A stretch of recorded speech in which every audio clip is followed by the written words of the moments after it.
Hello guys, नमस्कार। मैं हूं रवि बजाज और गैलेक्सी क्लासेस में आपका स्वागत है। हर रोज हम एक पेपर सॉल्व कर रहे हैं इन दिनों और पूरा सीरीज में आपने कल परसों तरसों जितने भी पेपर्स देखे हैं, आज है ट्यूसडे और आज बारी है 3 अगस्त का 2022 का हम सीजीएल पेपर डिस्कस करने वाले हैं। हायर सेकेंडरी लेवल 2022 का है और ये 4th शिफ्ट वाला है जो 5:15 से 6:15 के बीच में हुआ था। 25 क्वेश्चंस हमें करने हैं इंग्लिश के सॉल्व। चलिए कॉपी पेन उठाइए और शुरू हो जाइए।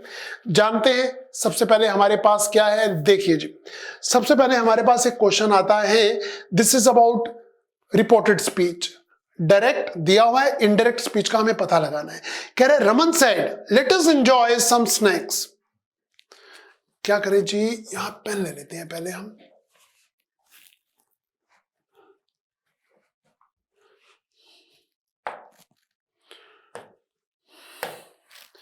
तो यहां पर क्या करेंगे,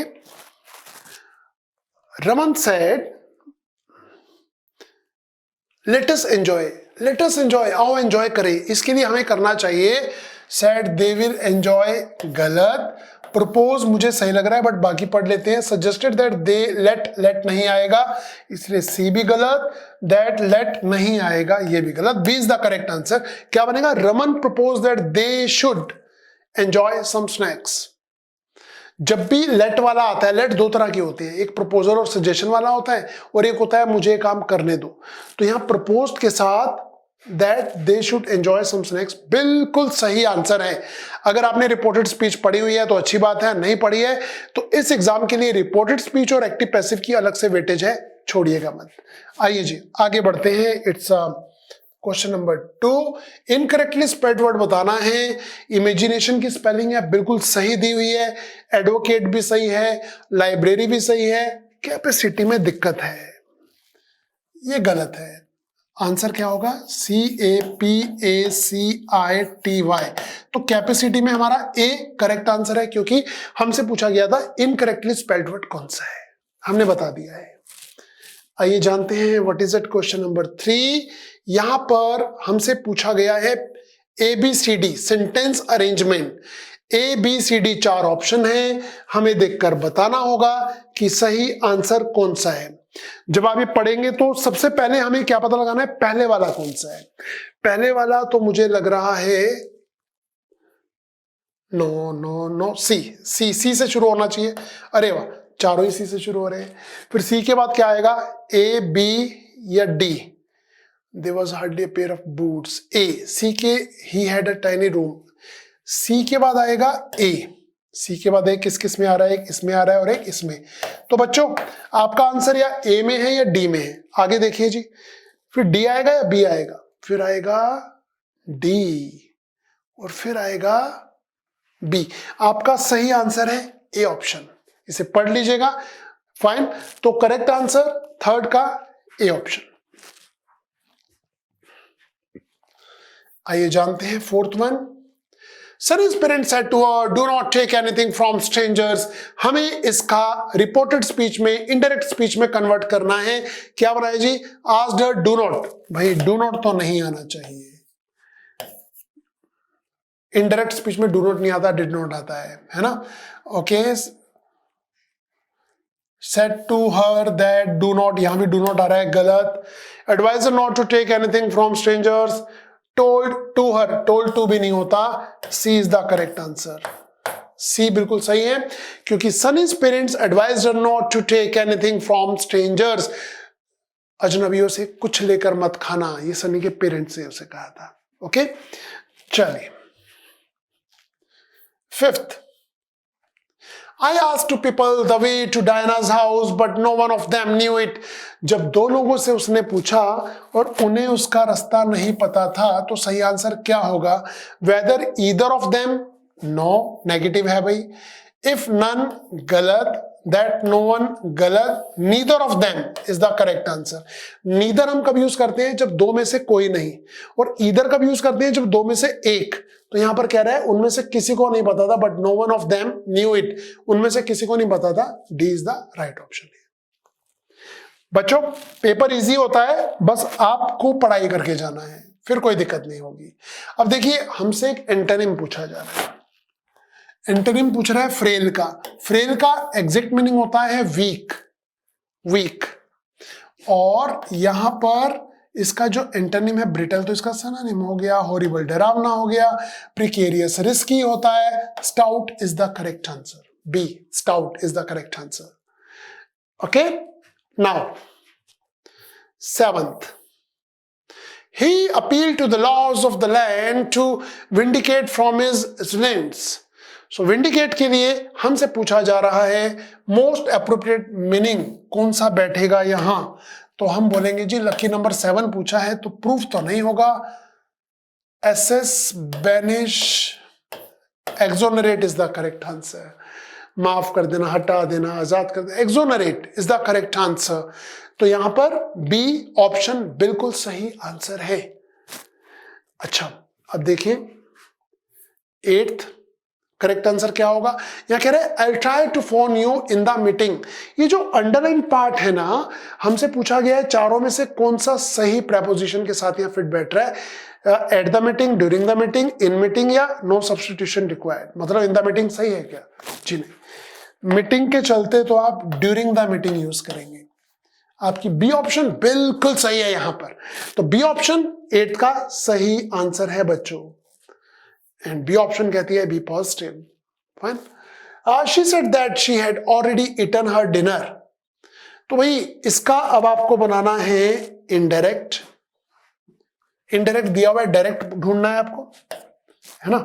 ये देखिए, she said had already, have का हो गया हैव, तो आई एम नहीं होगा, आई हैड नहीं होगा, हेड के साथ थर्ड फॉर्म यहां नहीं आ रही है, is the correct answer.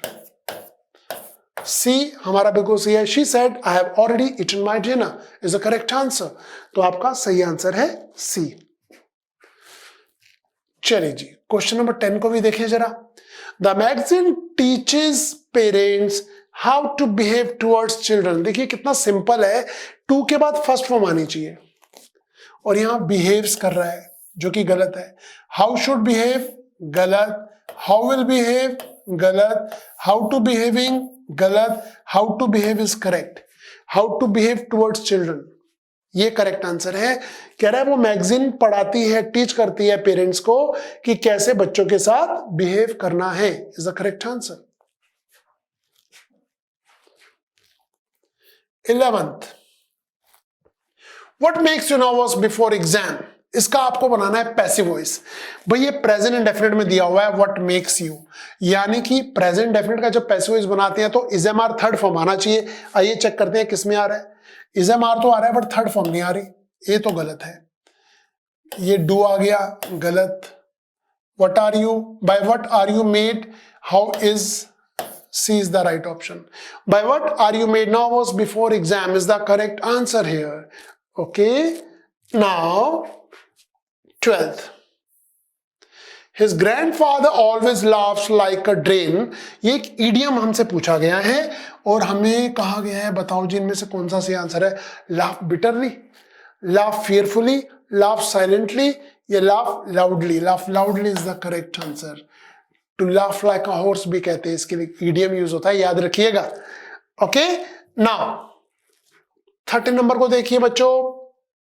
In a speech on dowry he set forth his views at length. तो सेट फोर्थ एक फ्रेजल वर्ब है जिसके लिए कह रहा है कि ran, no no no ran नहीं होता, हिड भी नहीं होता, या बी होगा या सी होगा। तो स्टार्टेड और एक्सप्लेन में से एक होना चाहिए और वो है एक्सप्लेन। सेट फोर्थ अगर जर्नी के लिए यूज होता ना तो हम उसका मीनिंग स्टार्टेड ही करते हैं, बड़ी अपने व्यूज की बात कर रहा है, हिज व्यूज एट लेंथ, तो explain is the correct answer है। ओके, नाउ पहुंच गए हम 14 नंबर क्वेश्चन पर और वन वर्ड के लिए हमसे पूछा जा रहा है one who is extravagantly romantic, chivalrous and impractical. एक ऐसा इंसान जो बहुत ज्यादा खर्चा भी करता है, रोमांटिक है, शिवल्डस एंड इम्प्रैक्टिकल है ना। ऐसे इंसान को क्या बोलेंगे, ब्लॉन्ड बोलेंगे? नहीं नहीं नहीं, ये तो कलर के बारे में है। विरागो, टिटोटर तो होता है जो शराब और सिगरेट नहीं लेता।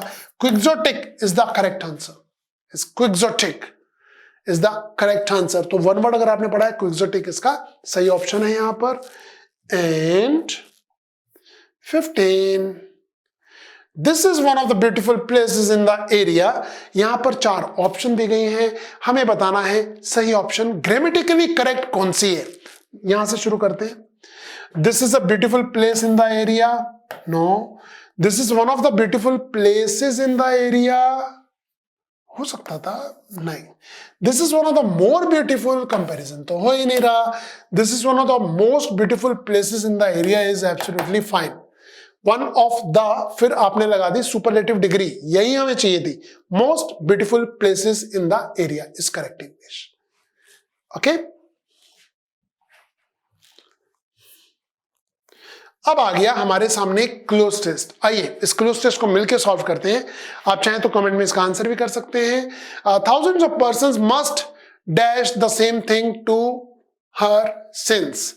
क्या हैव सेड, मस्ट के साथ तो भाई हैव ही आता है, तो must have said is the correct option. Must have said, must says, must saying, must said नहीं होता, मस्ट हैव सेड होता है। जरूर कहा होगा। Thousand person must have said the same thing to her since, but I happen to be the first in the line. Anyone likes to hear flattering sentiments and more than others. I suppose dancers, they like dash every hour of the day. आगे पढ़े जरा, आगे क्या options है हमारे लिए। 17 number में options देखते हैं। Told, tell, to be told या टू हैव टोल्ड। भाई to have told, to be told, to be told. They like to be told, वे पसंद करते हैं ये कहे जाना, तो यहां पर सही आंसर होगा टू बी टोल्ड, ये कहे जाना या सुनना। They like to be told every hour of the day how will they keep their steps. I praised her aunt whenever I could dash alone with her and whisper in her ear. ये तो थोड़ा romantic हो रहा है भाई। तो अब हम आ गए क्वेश्चन नंबर 18 पर। Question number 18, I could dash, I could snatch. देखिए कुड के बाद फर्स्ट फॉर्म आनी चाहिए, तो आई कुड स्नैचेस तो हो नहीं सकता, सेकेंड फॉर्म ये भी नहीं होगा। C is the correct answer. I could snatch alone with, snatch a moment alone with her and whisper in her ear out of range of that husband of hers. Oh, what a man! I have not met a more grotesque creature in my life. Instead of calling herself Rosie, she could more logically dash him, Marco Polo. आइए पढ़ते हैं 19 में क्या कह रहा है। She could more logically have, भाई could आ चुका है, कुड के बाद तो फर्स्ट फॉर्म आती है, कहीं आ ही नहीं रही, तो कुड हैव थर्ड फॉर्म तो हो ही सकता है। Could have called is the correct answer. Him, Marco Polo, he dressed like a man about to undertake an expedition with his thick colored glasses, thick jacket and a thick helmet over which was perpetually original Marco Polo's appearance. But I wanted to call this man Marco Dash and I have not bothered to associate him with any other name since. आइए जानते हैं options में क्या है हमारे पास। अच्छा passage है, इसे पढ़िएगा 2 बार, मजेदार है। At first sight, over first sight, on first sight, in first sight। भाई at first sight is the correct answer, A option, at first sight, देखते ही। And I have not bothered to associate him with any other name since is the correct answer। बच्चों अब हमारे 5 questions बचे हैं। इन 5 में मैं आशा करता हूं कॉम्प्रिहेंशन का ही होगा। जी हाँ, ये पैसेज मैंने अभी पढ़ा था, आप भी पढ़िएंगे, बहुत मजेदार है। Rao kept his important papers stacked in an almirah which he kept locked and the key hidden under lining paper in another cupboard where he kept his clothes. ये बहुत अच्छा क्वेश्चन पूछेगा अब हमसे। इस पैसेज को अगर आपने पढ़ा है तो आइए जानते हैं इसके questions. Which of the following is most nearly similar in the meaning of the phrase odds and ends as used in the passage? एक idiomatic वे में क्वेश्चन हमारे सामने आ गया है। तो lost items on different types, various things on different types, precious items या rare items। सही answer होगा B। B is the correct answer। Various things of different types is the correct answer। जो एक idiom है odds and ends. Odds and ends. 22nd. What sort of papers were considered important by Rao? Title deeds, love letters, bank passbooks या share market papers? बताइए जी, आपने यहां पर पढ़ा है कि 22 नंबर में उसे किस तरह के पेपर्स जो लग रहे थे उसके लिए इंपॉर्टेंट हैं, और वो थे उसके, देखिए यहां लिखा भी हुआ, ये लिखा हुआ, तो ये रहा answer, title deeds, diaries and papers. तो यहां सही आंसर है A is the correct answer. And 23rd में क्या है जी, आइए जानते हैं। 23rd में the question is which of the following is the most approved word to substitute the word stacked as used in the passage? stacked होता है पूरा डेरा लगाना, स्टैक करना, तो उसके लिए टॉन तो फटा हुआ होता है, रिमूव हटाना होता है, स्पॉइल्ड खराब होता है, piled is the correct answer. C हमारी सही ऑप्शन है यहां पर। अब बचे हमारे दो ब्यूटीफुल क्वेश्चन, आइए जाने वो क्या क्वेश्चंस हैं, मुश्किल है या इजी है, पता लगाएंगे हम। 24 का सही आंसर ये देखिए, survival, synonym of the given word survival क्या है? By putting them in the custody of his wife, by stacking them in a bank lockup, by stacking them in an almirah with lock and key, by getting them laminated. तो बच्चों यहां पर correct answer हो जाएगा हमारा C option. C option बिल्कुल सही है। And last but not the least, which of the following is the most nearly similar meaning to the word excess as used in the passage? भाई excess के लिए कौन सा वर्ड इसमें है जानते हैं। to be able to decrease something, no. increase something, no. to be able to obtain something या to be able to overpower, तो obtain is the correct answer। C option हमारी बिल्कुल सही है। बच्चों हमने किए हैं 25 क्वेश्चंस, आप दिल लगा के पढ़िए। बहुत सारे हमारे बच्चे हैं जो अच्छी पोस्ट पर पहुंच चुके हैं, इस तरह के पेपर देखे, इजी पेपर था ये, यहाँ बहुत से सिलेक्शंस हुए हैं हमारे यहाँ से। तो अब मैं चाहूंगा कि जो लोग इस समय हमारी वीडियोस देख रहे हैं वो भी अपने सिलेक्शन की तैयारी करें, बट मेहनत पूरी करें। मैं ये चाहूंगा कि एग्जाम क्रैक करके ही उठे, बट उससे पहले आप नरेशन, पैसिव वॉइस, इंग्लिश की बात कर रहा हूं, वर्ड मीनिंग, ग्रामर थोरोली करके बैठिए, अच्छी प्रैक्टिस कीजिए। पेपर इजी है, जॉब आपके हाथ में आ जाएगी। अभी के लिए इतना ही, कल इसी समय हम मिलेंगे, अगली शिफ्ट के कुछ और पेपर डिस्कस करेंगे। Till then bye bye, take care, have a good night and see you tomorrow at the same time. Till then I would say happy learning.